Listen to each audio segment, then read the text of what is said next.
Student, I am Shruti Gaur. Bioversity में आपका स्वागत है। तो जैसा कि हम लास्ट वीडियो में इकोलॉजी जो टॉपिक था हम पूरी तरीके से कंप्लीट कर चुके हैं। जितने भी इसमें टॉपिक थे हमने सारे कवर कर लिए थे। तो जो आज का हमारा टॉपिक है वो है हमारा पॉल्यूशन। आज हम पढ़ेंगे पॉल्यूशन के बारे में। तो जैसा कि इसकी मैंने एक सिंपल डेफिनेशन लिख रखी है पॉल्यूशन की, वो क्या है? Pollution is the release of substance and energy as waste product of human activities which result in change usually harmful within the natural environment। मतलब पॉल्यूशन क्या होता है? पॉल्यूशन जो ह्यूमन एक्टिविटी से जो भी वेस्ट निकलता है, जो कि एनवायरमेंट पे बहुत ही इसका जो इम्पैक्ट पड़ता है वो बैड इम्पैक्ट पड़ता है, तो उसे हम पॉल्यूशन कहते हैं। जैसे कभी भी कोई एक्सपेरिमेंट्स होते हैं या फिर कोई न्यूक्लियर एक्सप्लोजन हो गया, तो उनसे जो भी वेस्ट निकल रहा है, उनसे जो भी मटेरियल निकल रहा है वो एयर को पॉल्यूट करता है, वाटर को पॉल्यूट करता है, वहां की जो सॉइल है उसे पॉल्यूट करेगा।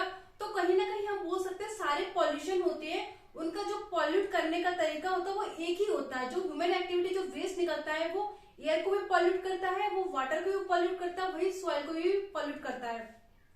तो ये होता है पॉल्यूशन। अब हम देखते हैं पॉल्यूशन को हम 2 कैटेगरीज में डिवाइड कर सकते हैं। सबसे पहला होता है हमारा बायोडिग्रेडेबल और जो सेकंड होता है हमारा नॉन बायोडिग्रेडेबल। यहाँ पे एक वर्ड आया है वो है पॉल्यूटेंट्स।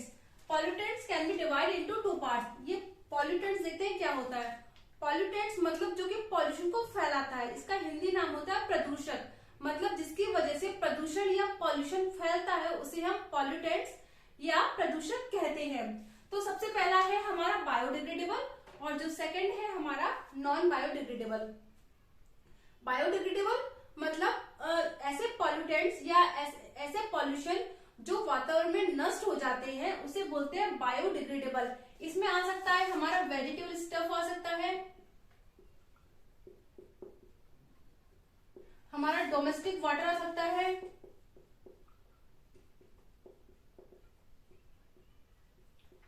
डोमेस्टिक वाटर आ सकता है, या हम बोल सकते हैं जो भी हमारा वेजिटेबल का कचरा, या हम डोमेस्टिक वाटर जैसे हमारे किचन से जो भी हम यूज करते हैं वो कहाँ जाके आता है, किसी भी प्लांट में चले जाएगा, लेकिन वो इतना खतरनाक नहीं होता है क्योंकि वो वातावरण में एक टाइम के बाद नष्ट हो जाता है, उससे इतना कोई हार्मफुल पॉल्यूशन नहीं फैलता है। लेकिन जो सेकंड आते हैं नॉन बायोडिग्रेडेबल, ये काफी हार्मफुल होते हैं। इसमें आता है डीडीटी, सेकंड आते हैं प्लास्टिक बैग,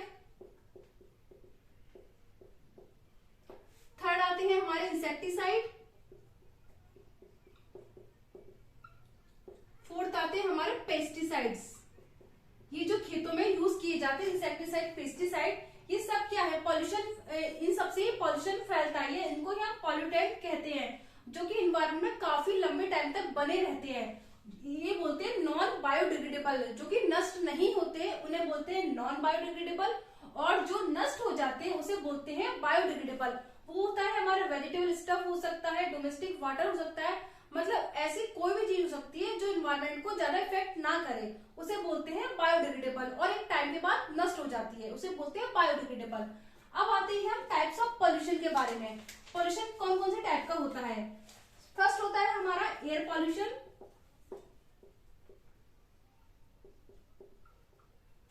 पहले हम इसे शॉर्ट में समझते हैं सारे पॉल्यूशन को, फिर डिटेल में एक एक पॉल्यूशन हम लेते हुए चलेंगे। सेकंड है हमारा वाटर पॉल्यूशन,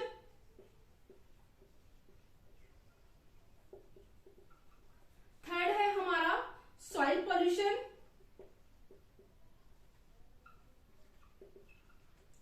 फोर्थ है हमारा रेडियो एक्टिव पॉल्यूशन,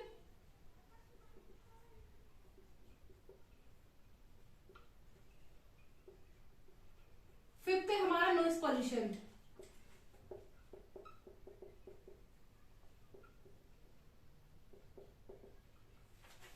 सबसे पहले इन सब की बात थोड़ा थोड़ा देखते चलते हैं इन सब के बारे में क्या होते हैं ये।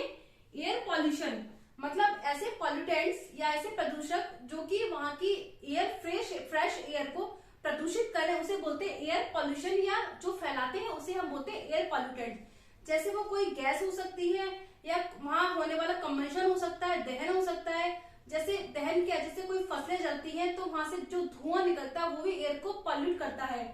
या कुछ गैसेस होती है, कार्बन डाइऑक्साइड हो गई, कार्बन मोनोऑक्साइड हो गई, नाइट्रोजन ऑक्साइड हो गई, ये जितनी भी गैसेस होती हैं इन सबके द्वारा एयर पॉल्यूशन होता है। और सेकंड है हमारा वाटर पॉल्यूशन। वाटर पॉल्यूशन मतलब जो कि वाटर को पॉल्यूट करे। जैसे वाटर आजकल क्या होता है, जैसे हमने एयर पॉल्यूशन पढ़ा, एयर पॉल्यूशन क्या गैसेस वगैरह, गैसेस कहाँ से निकलती है। गैसेस जब कोई एक्सपेरिमेंट होता है या वहां पे कोई पावर प्लांट हो गए तो उनसे जो गैसेस निकलती है वो एयर को पॉल्यूट करती है। वहीं अगर जो पावर प्लांट है उनसे निकलने वाला वेस्ट अगर वहां पे जो भी नदी है वहां पर डाला जाए तो वो क्या करेगा, वाटर को पॉल्यूट करेगा, तो उससे वाटर पॉल्यूशन भी होगा और सॉइल पॉल्यूशन भी होगा, क्योंकि जो वेस्ट है वो कहीं ना कहीं मिट्टी में भी जाएगा तो उससे वहां का सॉइल पॉल्यूशन भी होगा। तो जो प्लांट होंगे उनकी जो या फिर हम बोल सकते हैं जो भी फसलें होंगी उनको नुकसान पहुंचेगा। तो जैसे मैंने बताया ये जो पॉल्यूटेंट होते हैं ऐसा नहीं है कि केवल एक एयर को पॉल्यूट करें या वाटर को पॉल्यूट करें, ये एयर को भी पॉल्यूट करते हैं, वाटर को भी पॉल्यूट करते हैं और सॉइल को भी पॉल्यूट करते हैं। फोर्थ आ रहा है हमारा radio active pollution. Radio active pollution मतलब जैसे कोई न्यूक्लियर एक्सप्लोजन होगा या टेस्टिंग हो गई तो इनसे जो पॉल्यूशन फैलता है उसे बोलते हैं रेडियो एक्टिव पॉल्यूशन। फिफ्थ है हमारा नॉइज पॉल्यूशन। नॉइज पॉल्यूशन क्या होता है, जैसे जब कोई आवाज इतनी मतलब सुनने से हमारे मतलब जिसे हम सुन ना सके, एक पर्टिकुलर साउंड होता है, इसे बोलते हैं 80 हर्ट्ज का जो साउंड होता है उसी को हम अपने कानों में सुन सकते हैं। लेकिन उसके जो बाद का होता है या हम बोलते हैं 100 तक भी हम सुन सकते हैं, लेकिन जो उसके बाद का साउंड होता है 150 या 180, ये जो साउंड होता है उसी बोलते हैं नॉइज पॉल्यूशन, जो नॉइज क्रिएट करता है।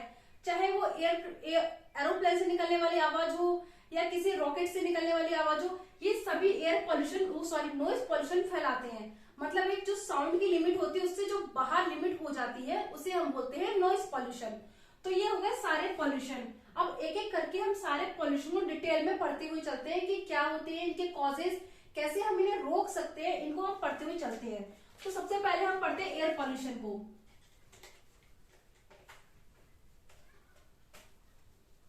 जैसा कि हम स्टार्टिंग से पढ़ते चले आए हैं, पॉल्यूशन में कुछ नया नहीं, जो हमने पढ़ा है केवल हमें उसे ऐड करना है। और जो नए नए आजकल चलते चले जा रहे हैं गवर्नमेंट की तरफ से जो भी इम्पैक्ट जो भी एफर्ट डाले जा रहे हैं इनको पॉल्यूशन को कम करने से, हम आज तो पढ़ रहे हैं न्यूज़पेपर में या हम अपने उसमें जो डिजिटल मीडिया उसमें भी देखते हैं कई तरीके जो एफर्ट डाले जाते हैं गवर्नमेंट की तरफ से, हम उसे भी ऐड कर सकते हैं पॉल्यूशन में। तो सबसे पहला आता है हमारा एयर पॉल्यूशन।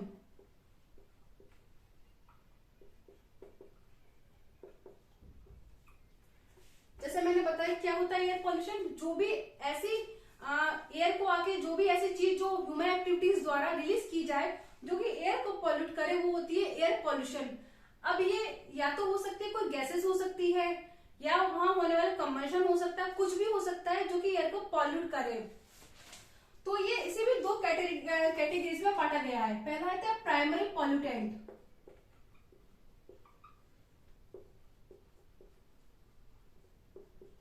प्राइमरी पॉल्यूटेंट्स मतलब ऐसी गैसेस जो सीधे इन्वायरमेंट पे इफेक्ट डालती है या हो सकते ह्यूमन एंड एनिमल पर भी इफेक्ट डालती है। अगर कोई चीज इन्वायरमेंट पे इफेक्ट डाल दे तो जाहिर सी बात है ह्यूमन और एनिमल पर भी इफेक्ट डालेगी। तो ये गैसेस हो सकती है CO2 हो सकती है, CO हो सकती है, NO2 हो सकती है, SO2 हो सकती है। मतलब ये सारी गैसेस जब वातावरण में रिलीज होती हैं तो सीधे इन्वायरमेंट पर या ह्यूमन रेस्पिरेटरी सिस्टम या एनिमल रेस्पिरेटरी सिस्टम को डायरेक्ट इम्पैक्ट करती है। तो इसे बोलेंगे हम प्राइमरी पॉल्यूटेंट, जो सीधे वातावरण में जाकर इफेक्ट डालती है उसे हम बोलते हैं प्राइमरी पॉल्यूटेंट्स। हो गया। अब हमारा जो है सेकेंड, वो है सेकेंडरी पॉल्यूटेंट्स।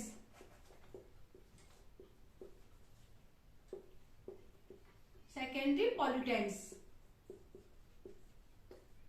पॉल्यूटेंट्स मतलब ये जो गैसेस होती हैं आपस में रिएक्ट करके या किसी दूसरी गैसेस के साथ रिएक्ट करके वातावरण पे इफेक्ट डालती है तो उससे बोलेंगे हम सेकेंडरी पॉल्यूटेंट्स। मतलब ये सीधे इफेक्ट न डाल करके या फिर तो ये आपस में रिएक्ट कर ले या किसी और दूसरी गैसेस के साथ रिएक्ट करे तो उसे हम बोलेंगे सेकेंडरी पॉल्यूटेंट। जैसे हमारा जो नाइट्रोजन ऑक्साइड है NO2 plus hydrocarbon H2, hydrocarbon के साथ मिलकर के क्या बनाता है, पैन बनाता है।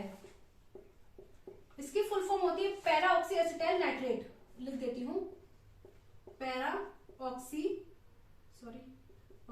Acetyl nitrate, para oxy acetyl nitrate. तो ये जो गैस बनती है वो एनवायरमेंट पे इफेक्ट डालती है। और ये गैस बनती कैसी है, जब ये दो गैसेस आपस में रिएक्ट करती हैं तो पेन का या पैरा ऑक्सी एसिटाइल नाइट्रेट का फॉर्मेशन होता है।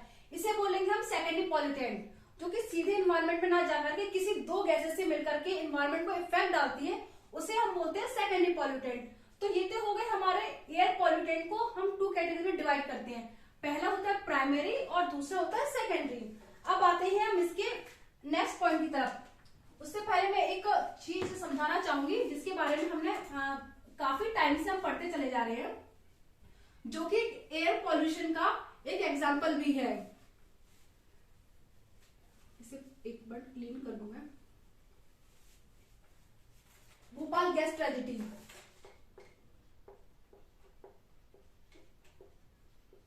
गैस ट्रेजेडी ये क्या थी? भोपाल गैस ट्रेजेडी ये थी एक प्लांट था जिसे उसमें से एक गैस रिलीज हुई थी जिसे बोला था MIC या methyl isocyanide gas. Methyl isocyanide gas 1984 में रिलीज हुई थी ये मिथाइल आइसोसाइनाइड गैस, जिससे जो बोल सकते हैं कि अब तक को होने वाली सबसे बड़ी ट्रेजेडी है भोपाल गैस ट्रेजेडी। कब हुई थी? 1984 में। ये मिथाइल आइसोसाइनाइड गैस रिलीज हुई थी और वहां पे काफी हार्मफुल इफेक्ट देखने को मिले थे, जो कि अभी भी हम देखने को या सुनने को हमें मिलते हैं कि उस एरिया में जहां पर ये ट्रेजेडी हुई थी उस एरिया में अभी भी जो संतानें उत्पन्न होती है वो विकलांग ही पैदा होती है। तो उसका इतना हार्मफुल इफेक्ट पड़ा था कि उसका इफेक्ट जब वो 1984 से अभी भी उसके इम्पैक्ट अभी भी देखने को मिलते हैं। तो 1984 में उसका कितना हार्मफुल इफेक्ट पड़ा होगा ये हम समझ सकते हैं। तो ये क्या था? एयर पॉल्यूशन ही था एक टाइप का, जो गैस रिलीज हुई थी एनवायरमेंट में रिलीज हुई थी और ये एकदम से रेस्पिरेटरी सिस्टम में जाकर के इसने रेस्पिरेटरी सिस्टम को ब्लॉक कर दिया था, डैमेज कर दिया था। तो एक जानलेवा साबित हुई थी भोपाल गैस ट्रेजेडी। क्योंकि एयर पॉल्यूशन की बात आई है तो ये भोपाल गैस ट्रेजेडी के बारे में बताना जरूरी था। अब आते हैं हमारे cause of air pollution.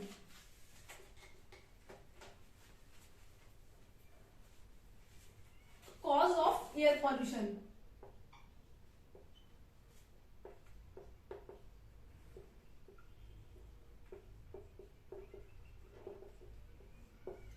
Cause जैसे क्या? सबसे पहले हम लिख सकते हैं कंबशन लिख सकते हैं। इसे बोलते हैं दहन, मतलब जो भी चीज जलाते हैं उससे धुआं निकलता है तो वो क्या होता है? एयर को पॉल्यूट करता है। जैसे क्या कहते हैं, दिवाली के टाइम पे जो किसानों के द्वारा जो फसलें जलाई जाती है उससे भी एयर पॉल्यूशन होता है, जो काफी रेस्पिरेटरी सिस्टम पे इम्पैक्ट डालता है, बैड इम्पैक्ट पड़ते हैं उसके। तो ये क्या होता है? कंबशन ही होता है ये। सेकंड हम देख सकते हैं जो व्हीकल से उनके द्वारा निकलने वाली गैसेस होती हैं, कार्बन मोनोऑक्साइड या और भी गैसेस जैसे CO2 हो गई, SO2 हो गई, NO2 हो गई, इनके द्वारा भी एयर पॉल्यूशन होता है। तो इसको रोकने के लिए गवर्नमेंट ने एक अपनी तरफ से एक एफर्ट किया था कि एक दिन ऑड नंबर वाली गाड़ियां चलेंगी और एक दिन इवन नंबर वाली गाड़ियां चलेंगी। तो ये देखा भी गया था कि उस टाइम पे जो पॉल्यूशन था उसका रेट थोड़ा कम हो गया था। लेकिन अगर काफी लंबे टाइम तक चलता शायद पॉल्यूशन को कम किया जा सकता था, लेकिन ये कुछ टाइम तक ही सीमित करके रह गया। तो ये था एयर पॉल्यूशन के कॉजेज। और क्या था? Cosmetics.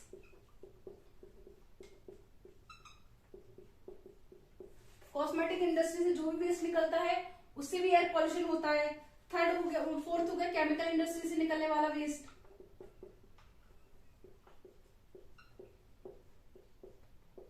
I am sorry my writing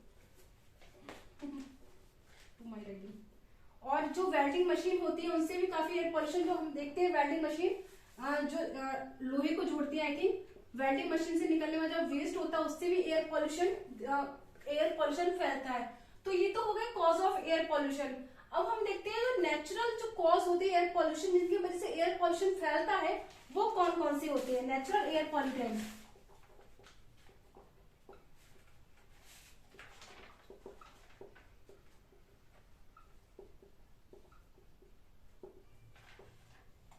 सबसे पहले जैसे हमें पता है पोलन ग्रेन्स जो फूलों में जो होते हैं, पोलन ग्रेन्स, इनके जरिए भी एयर पॉल्यूशन देखने को मिलता है। ये हवा में उड़ते रहते हैं और अगर कहीं ये रेस्पिरेटरी सिस्टम में आ जाते हैं तो उस एरिया के जो टिश्यूज होते हैं उसे डैमेज कर देते हैं। तो पोलन ग्रेन्स हो गए, स्पोर्स हो गए, इनके द्वारा भी एयर पॉल्यूशन फैलता है। तो ये हो गए नेचुरल और ये हो गए आर्टिफिशियल। जो नेचर द्वारा होते हैं, पोलन ग्रेन्स हवा में उड़ते हैं, स्पोर्स उड़ते हैं, इनके द्वारा भी एयर पॉल्यूशन फैलता है। अब आते हैं नेक्स्ट पॉइंट पे। अब ये है हमारे कुछ प्राइमरी एयर पॉल्यूटेंट, उन्हें हम देख चलते हैं।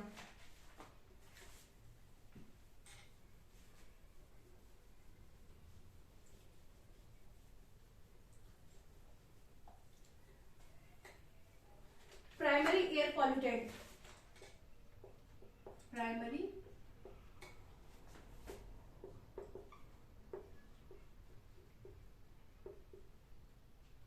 पॉल्यूटेंट्स। प्राइमरी एयर पॉल्यूटेंट्स में क्या आते हैं? पर्टिकुलेट मैटर आते हैं। पर्टिकुलेट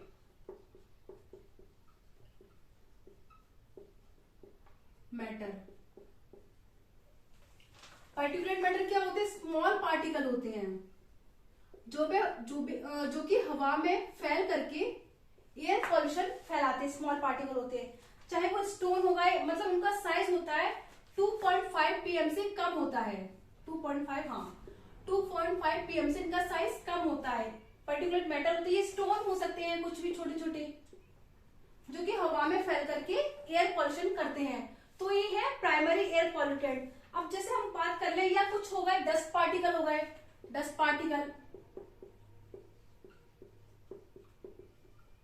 मतलब जो साइज में इतने छोटे होते हैं कि हम उन्हें देख भी ना पाते, वो एयर पॉल्यूशन फैलाते हैं। जैसे जो अहमदाबाद में जो फैक्ट्री थी, कॉटन की फैक्ट्री, उससे जो कॉटन फैला था उससे भी एयर पॉल्यूशन काफी फैला था, क्योंकि वो कॉटन के रेशे इतने छोटे होते हैं कि हम उसे देख नहीं सकते और वो रेस्पिरेटरी सिस्टम में आ जाते हैं हमारे। तो ये ऐसा नहीं है कि केवल हमें ही नुकसान पहुंचा रही है, हमारे साथ साथ जो एनिमल्स है उनमें उनके रेस्पिरेटरी सिस्टम को भी ब्लॉक कर देते हैं। तो ये एयर पॉल्यूशन होता है। अब जैसे कुछ गैसेस देखने को मिलती हैं हमें जिनके द्वारा एयर पॉल्यूशन होता है, जैसे कार्बन मोनोऑक्साइड हो गई, ये तो मैं बता चुकी, CO2, NO2। तो ये प्राइमरी एयर पॉल्यूटेंट्स हो गए, कुछ पार्टिकल्स हो गए, कुछ गैसेस आ गई इसमें प्राइमरी एयर पॉल्यूटेंट्स में। अब इनको रोकने का तरीका क्या है? Control of air pollution.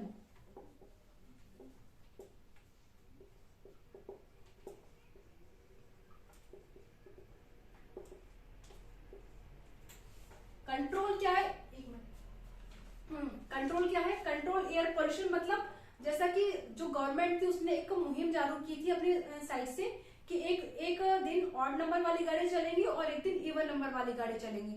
इसके द्वारा भी काफी हद तक एयर पॉल्यूशन देखने को मिला, एयर पॉल्यूशन कम होता हुआ दिखा था हमको। तो इस टाइप से कुछ भी जो एफर्ट है वो डाले, ऐसा नहीं है गवर्नमेंट ने सारे एफर्ट डाली, हम भी कुछ एफर्ट अपने साइड से डाल सकते हैं। जैसे बिना फालतू का जो कंबल्शन है वो ना करें, कंट्रोल कंबल्शन,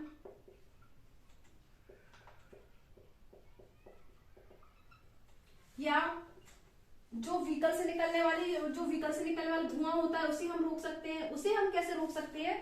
जैसे अगर हम पेट्रोल और डीजल वाली गाड़ी का यूज ना करते हुए अगर हम CNG वाली गाड़ी का यूज करें तो उससे एयर पॉल्यूशन काफी कम होता है और काफी चीपेस्ट भी हो सकता है।